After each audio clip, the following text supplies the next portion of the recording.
یہ صرف قلعوں کی جنگ نہیں تھی، یہ یہودی سازشوں کے آخری مرکز کا خاتمہ تھا، وہ قلعے جنہیں ناقابل تسخیر سمجھا جاتا تھا۔ آج مسلمانوں کے آگے جھکنے والے تھے۔ رسول اللہ صلی اللہ علیہ وسلم نے فرمایا، کل میں جھنڈا اس کے ہاتھ میں دوں گا جو اللہ اور اس کے رسول سے محبت کرتا ہے۔ کل جس جھنڈے کا اعلان ہوا تھا، آج وہ ہاتھ سامنے آنے والا تھا اور خیبر کی تقدیر بدلنے والی تھی۔ خیبر کی زمین نہیں، خیبر کی طاقت بھی ٹوٹنے والی تھی۔ جب وہ دروازہ ٹوٹا تو تاریخ نے ایک نیا باب لکھا۔ یہ جنگ زمین کے لیے نہیں تھی بلکہ سازشوں کے مرکز کو توڑنے کے لیے تھی۔ فتح خیبر نے مدینے کو ہمیشہ کے لیے سازشوں سے محفوظ کر دیا۔ اگر آپ غزوہ خیبر اور اس کا تاریخی پس منظر جاننا چاہتے ہیں تو یہ سب اس ویڈیو میں۔ صلح حدیبیہ کے بعد مدینے میں وقتی سکون قائم ہوا، مگر شمال میں واقع خیبر مسلمانوں کے لیے مسلسل خطرہ تھا۔ یہ خیبر یہودی قبائل کا مضبوط اور منظم مرکز تھا، جہاں نہ صرف زرعی دولت بلکہ جنگی وسائل بھی موجود تھے۔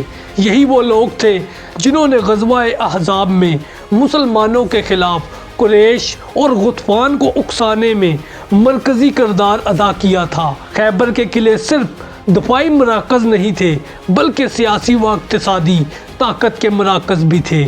یہاں کے سردار نہایت ہوشیار اور جنگجو تھے اور قلعوں کی مضبوطی نے انہیں ناقابل تسخیر سمجھا تھا۔ ان کی یہ طاقت مدینے کے لیے ایک مستقل خطرہ بن گئی تھی، کیونکہ وہ مدینے کے خلاف سازشیں اور خفیہ رابطے جاری رکھے ہوئے تھے۔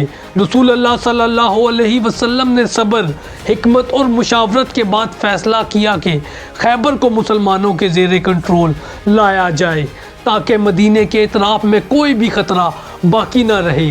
یہ فتح صرف عسکری کامیابی نہیں تھی بلکہ سازشوں کے مرکز کو توڑنے اور سیاسی استحکام قائم کرنے کی ضرورت بھی تھی۔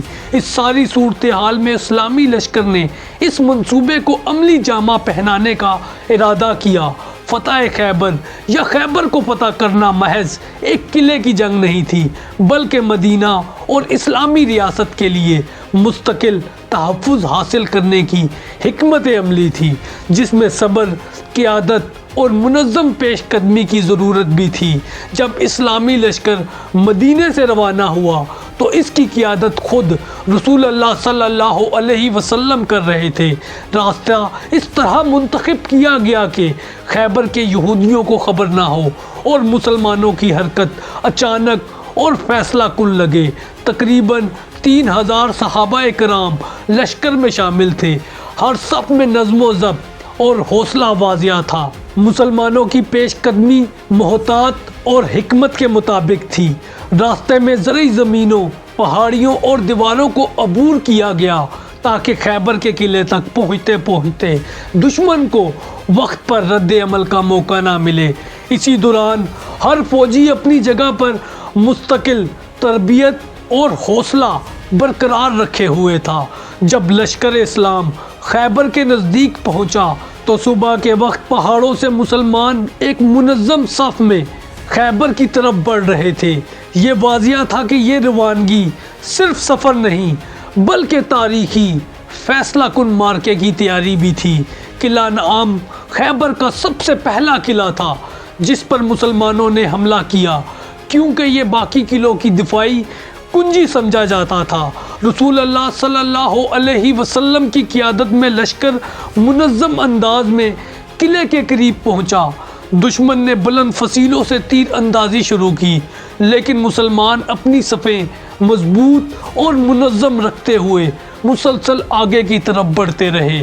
ابتدائی جھڑپ میں کچھ صحابہ کرام رضی اللہ تعالی عنہ شہید ہوئے اور شدید مزاحمت نے مسلمانوں کے عزم کو پرکھا، مگر ان کا عزم نہیں توڑ سکا۔ محاصرے کے دوران رسول اللہ صلی اللہ علیہ وسلم نے لشکر کی قیادت کرتے ہوئے سب کو صبر اور حکمت کے ساتھ کارروائی کی ہدایت دی۔ تیروں اور پتھروں کی بارش کے باوجود مسلمان ثابت قدم رہے اور چند دنوں کی محنت کے بعد قلعہ نعام کے دروازے ٹوٹنے لگے۔ مسلمانوں کی مسلسل پیش قدمی اور حوصلے نے دشمن کے دلوں میں خوف ڈال دیا، اور بالا آخر صحابہ اکرام کی بہادری اور رسول اللہ صلی اللہ علیہ وسلم کی حکمت عملی نے قلعہ نعام فتح کر دیا۔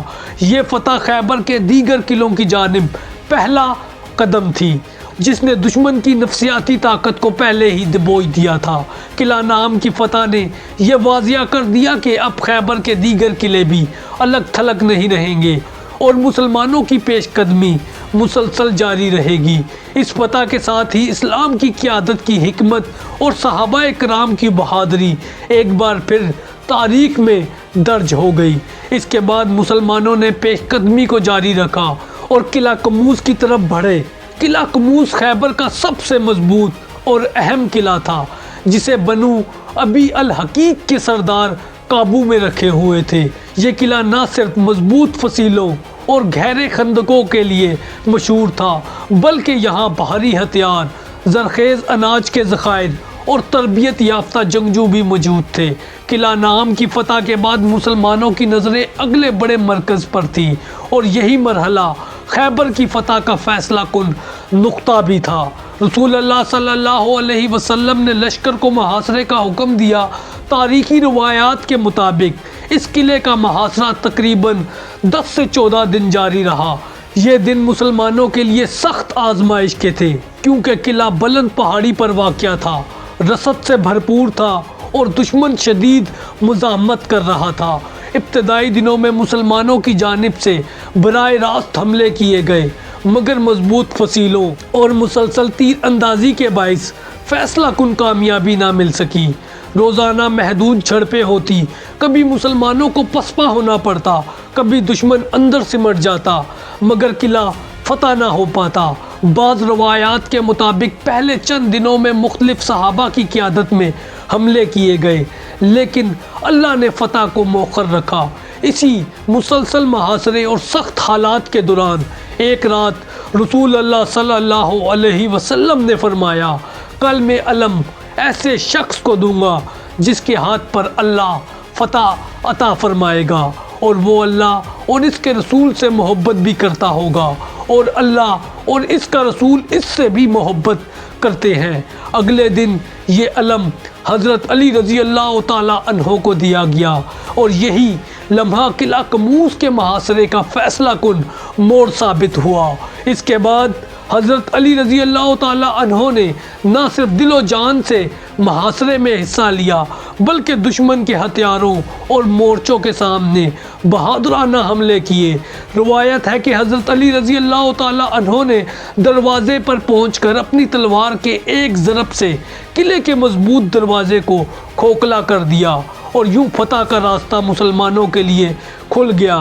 دشمن کی شدید مزاحمت کے باوجود حضرت علی رضی اللہ تعالی عنہ کی بہادری نے مسلمانوں کے حوصلے بلند رکھے اور محاصرے کے دوران عسکری حکمت کو عملی شکل دی۔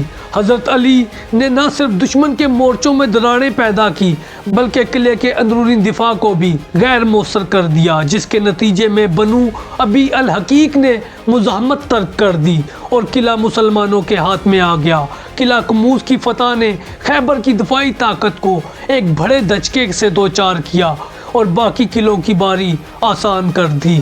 اس فتح کے ساتھ حضرت علی رضی اللہ تعالی عنہ کا کردار نہ صرف تاریخی طور پر نمایاں ہوا بلکہ مسلمانوں کی جرأت، صبر اور قیادت کی اہمیت بھی عیاں ہو گئی۔ یہ واقعہ اسلام میں بہادری، حکمت اور فیصلہ کن کارروائی کی بہترین مثال کے طور پر یاد رکھا جاتا ہے۔ اس کے بعد مسلمانوں کا رخ قلعہ نعات اور شک کی جانب تھا۔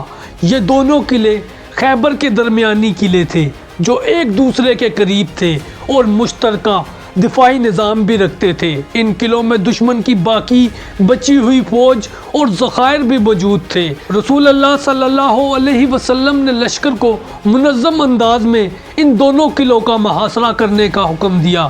مسلمانوں نے زمین کے کمزور حصوں سے حملہ کیا اور پہاڑی راستوں سے قلعے کے مورچوں پر دباؤ کو بڑھایا۔ دشمن نے ابتدائی طور پر سخت مزاحمت کی کوشش کی، تیر اندازی اور پتھر کی بارش کی مگر مسلمانوں کی ہمت اور نظم و ضبط کے سامنے ان کے حوصلے ٹوٹنے لگے۔ حضرت علی رضی اللہ تعالیٰ عنہ دیگر صحابہ اکرام رضی اللہ تعالیٰ عنہ کے ساتھ قلعہ نعات کے اندر گھسنے میں کلیدی کردار ادا کرتے رہے، جبکہ رسول اللہ صلی اللہ علیہ وسلم محاصرے کی نگرانی کر رہے تھے۔ نعات اور شک کے قلعے تقریباً ایک ہی وقت میں دباؤ کے سبب شکست تسلیم کرنے پر مجبور ہوئے۔ فتح کے بعد مسلمانوں نے دشمن کے سامان اور ذخائر پر قبضہ کر لیا اور باقی دشمن کو صلح کی شرائط کے تحت چھوڑ دیا گیا۔ یہ قلعہ بھی خیبر کی دفاعی طاقت کے اہم ستون تھے اور ان کی فتح نے باقی دو قلعوں سلالم اور الوطی کے محاصرے کو آسان کر دیا، جس سے خیبر کی مکمل فتح کی راہ ہموار ہوئی۔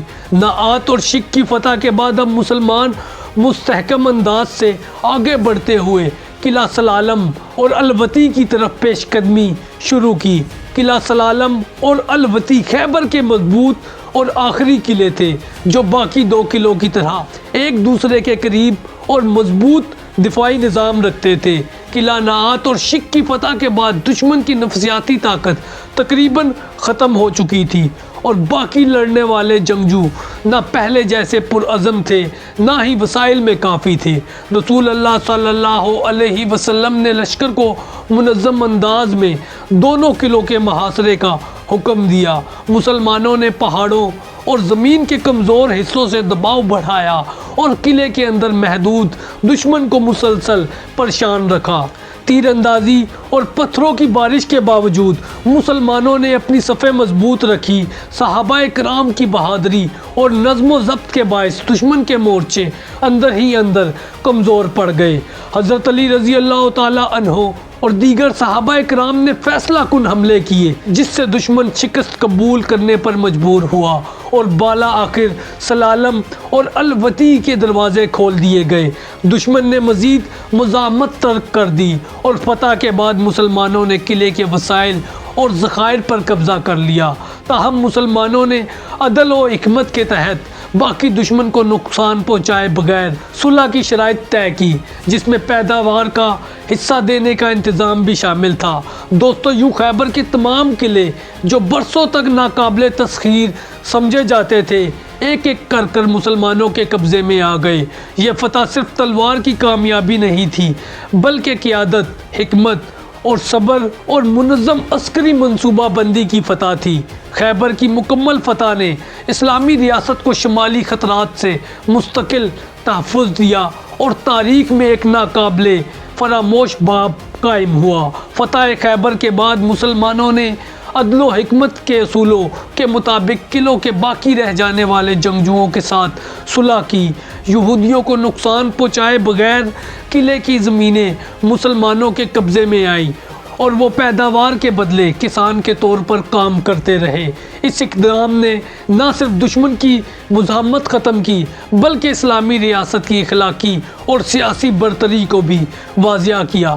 فتح خیبر نے مدینے کو مستقل خطرات سے محفوظ بنایا اور جزیرہ عرب میں مسلمانوں کی طاقت کو مضبوط کیا۔ یہ واقعہ مسلمانوں کی عسکری، سیاسی اور سماجی حکمت عملی کا مظاہرہ تھا۔ حضرت علی رضی اللہ تعالیٰ عنہ اور دیگر صحابہ اکرام کی بہادری، رسول اللہ صلی اللہ علیہ وسلم کی قیادت اور منصوبہ بندی نے نہ صرف خیبر کے قلعے فتح کیے، بلکہ اسلام کی قیادت اور عدل و انصاف کی تصویر دنیا کے سامنے پیش کی۔ یہ فتح ایک تاریخی اور فیصلہ کن موڑ تھی۔ تو دوستو، یہ تھا غزوہ خیبر کا تاریخی پس منظر۔ اگر آپ کو ہماری ویڈیو پسند آئی تو ویڈیو کو لائک کریں، کمنٹ میں اپنی فیڈ بیک دیں اور چینل کو ضرور سبسکرائب کریں۔